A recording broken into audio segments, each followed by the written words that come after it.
धाड़म डमो आईरियाड़म डमो बचायाड़म डमो लोए सब साहोड़म। चलते फिरते तीर्थ हैं हरते सब संता, हम तो बस इतना जानते आप सरीखिया। हम तो बस इतना जानते आप सरीखिया। कुंडलपुर के बड़े बाबा की, मूल नायक श्री नेमिनाथ भगवान की, परम पूज्य आचार्य भगवान गुरुदेव शिक्षण विद्यासागर जी महामुनि राज की, परम पूज्य मुनि शिक्षण विमल सागर जी, अनंत सागर जी, धर्म सागर जी आदि समस्त तीन कमनों करोड़ मुनिराजों की। बोलिए परम पूज्य मुनि श्री भाव सागर जी महाराज की। आज का यह पावन प्रसंग, यहाँ के भगवान के प्रथम बार दर्शन किए तो ऐसे लगा जैसे मानो स्वर्ग में जैसे प्रतिमाओं के दर्शन होते हैं, नंदीश्वर दीप की वंदना होती है और इतनी प्राचीन प्रतिमाएं, ये तो अतिशय क्षेत्र है। और लेकिन जब वहाँ से श्री जी की शोभा यात्रा निकली तो देखा संख्या कम थी, अल्पसंख्यक थे। इतना बड़ा भोपाल और भगवान के साथ चलने वाले गिनती के लोग, ये हमारा समझ लेना दुर्भाग्य है कि हम बारात में जाने में कितने सारे लोग रहते हैं। जो व्यक्ति अगर भगवान की यात्रा में शामिल नहीं होगा, उसकी जीवन की अंतिम यात्रा में कोई शामिल नहीं होगा। ऐसे दिन व्यक्ति के आ जाते हैं। इसलिए अपना दुर्भाग्य मानना कि मैंने भगवान के यात्रा में मैं शामिल नहीं हो पाया, अपने आप को सौभाग्यशाली समझना चाहिए। इसलिए तो प्रत्येक काम होता है बड़ी प्रभावना, लोग देखते हैं कि देखो कितने बस 10, 15, 20 लोग चल रहे हैं भगवान के साथ, महाराज चल रहे हैं। अब आगे से ऐसी कभी गलती नहीं करना, नहीं तो समझ लेना कि आपके जीवन में अमंगल ही अमंगल होने वाला है। क्योंकि मांगलिक क्रियाओं में तो हमेशा बढ़ चढ़ कर हिस्सा लेना चाहिए। लोग कहते हैं कि वो सीधे पहुंच जाते हैं, तो आप सीधे पहुंच जाएंगे। आपको बहुत सारी ऐसी विघ्न बाधाएं आएंगी, क्योंकि 3 लोग के नाथ का रथ देखो कितना अच्छा रथ है, कहीं भी नहीं होगा ऐसा रथ। जब उसकी रथ यात्रा निकलती है तो बड़े, पहले की स्थिति अलग थी कि 5-10 लोग, सोशल डिस्टेंस, कुछ नियम थे। अब तो सोशल डिस्टेंस भी नहीं है, तो भी लोग अपने घरों में बैठते हैं, सीधे आ जाते हैं। तो इतने ऐसी मनोज्ञ प्रतिमाओं के दर्शन करके अपने आप को सौभाग्यशाली समझना चाहिए और अपने आप का सौभाग्य मानना चाहिए कि हमें ऐसे अवसर प्राप्त हो रहे हैं कि हमें भगवान की रथ यात्रा में, देखो आपने देखा होगा अन्य धर्म वाले जब यात्रा निकलती है कितने सारे लोग शामिल होते हैं, कहाँ दूर दूर से लोग आते हैं और हम यहीं कहीं नहीं आ पाते हैं।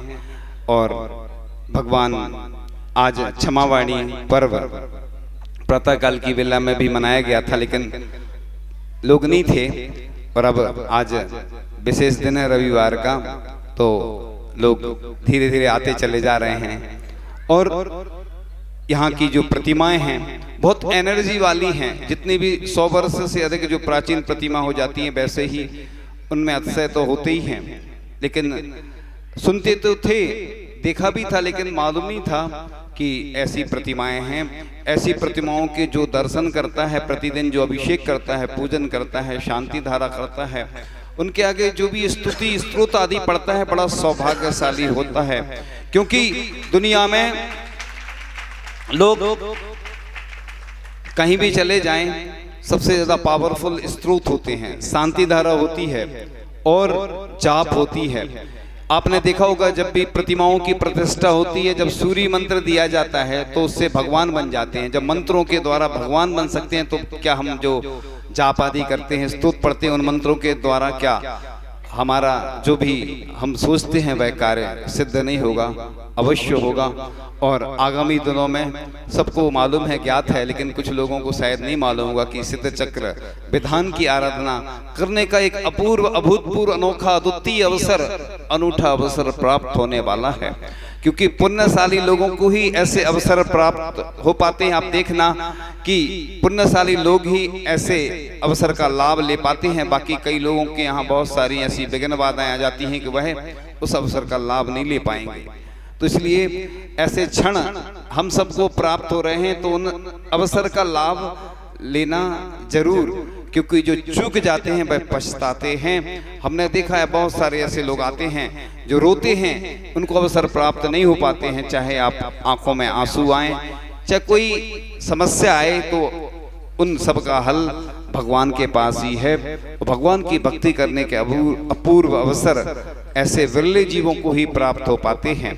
यहाँ की प्रतिमाओं की महिमा तो अपरंपार है ही, और इनकी और अच्छी व्यवस्था हो कि जिससे दूर दूर से भी लोग आकर दर्शन करें। जिस प्रकार से चौक मंदिर में भी बहुत प्राचीन प्रतिमाएं हैं, लेकिन उनकी व्यवस्था उचित और हो जाए तो फिर तो ऐसी लाइन लगेगी, पूरे देश भर से लोग आएंगे दर्शन करने। क्योंकि जब अतिशय और सुनते हैं लोग और लोगों को लाभ होता है, क्योंकि हर व्यक्ति अब स्वार्थी हो गया है।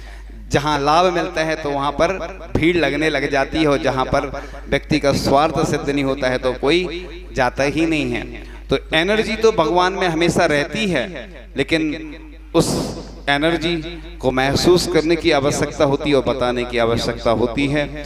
आपके जीवन में ऐसे मंगल क्षण हमेशा आते रहें और आपका अमंगल घटे और हमेशा मंगल ही मंगल बना रहे, क्योंकि ऐसे मंगल अवसर जब हमें प्राप्त होते हैं कि श्री जी का अभिषेक देखने का अवसर प्राप्त होता है।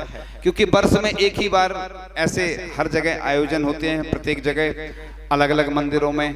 आज क्षमा वाणी मनाई जा रही है, और क्षमा हृदय से मांग लेना, क्योंकि वास्तविक क्षमा तो होती ही नहीं है। क्योंकि लोग औपचारिकता करते, फॉर्मेलिटी चलती है, लेकिन फॉर्मेलिटी नहीं करके वास्तविक जिससे अपना अच्छा संबंध नहीं है, या जिससे हमारी अनबन हो गई थी, खटक पटक हो गई थी, उन सब से, चाहे परिवार के हों, चाहे समाज के हों, चाहे कोई रिश्तेदार हो, मित्र हो, जो भी हों, वर्ष में एक बार इसलिए तो क्षमा वाणी रखी जाती है। वैसे तो उत्तम क्षमा धर्म के दिन से ही पर्युषण पर्व, दशलक्षण पर्व प्रारंभ होते हैं, लेकिन चूंकि कई वर्षों से ये परंपरा चली आ रही है और यह अच्छी परंपरा है, इस परंपरा को बनाए रखना हमारा कर्तव्य है। तो इस प्रकार से ऐसे प्रतिमाओं के दर्शन हम सबको होते रहें, और ऐसी प्रतिमाओं के दर्शन करने से विशेष पुण्य का अर्जन भी होता है। उसके साथ साथ हमारे कर्म भी ढीले पड़ते हैं, क्योंकि भगवान की भक्ति ही एक ऐसा माध्यम है जिसके माध्यम से कर्मों की निर्जरा होती है। चाहे आचार्य मानतुंग हो, चाहे आचार्य शमंतपद स्वामी हो, या अन्य जो भी महान आचार्य हुए हैं जिन्होंने भगवान की भक्ति की, उसी के माध्यम से उन्हें कर्मों से मुक्ति मिली और उनके बंधन टूटे और विशेष अतिशय चमत्कार हुए। लोग कहते हैं कि अतिशय चमत्कार होते हैं, तो अतिशय तो हमारी भक्ति के द्वारा ही होते हैं। ऐसे यहाँ पर भी आपकी भक्ति बराबर निरंतर बनी रहे, जिससे कि अतिशय और चमत्कार हो। आपके जीवन में भी अतिशय चमत्कार हो, जिससे आपका जीवन अच्छा बने और सभी जीव स्वस्थ रहें और सबके कष्ट दूर हों। इन्हीं भावनाओं के साथ परम पूजाचार्य भगवान गुरुदेव श्री ईश्वर विद्यासागर जी महामुनि राज की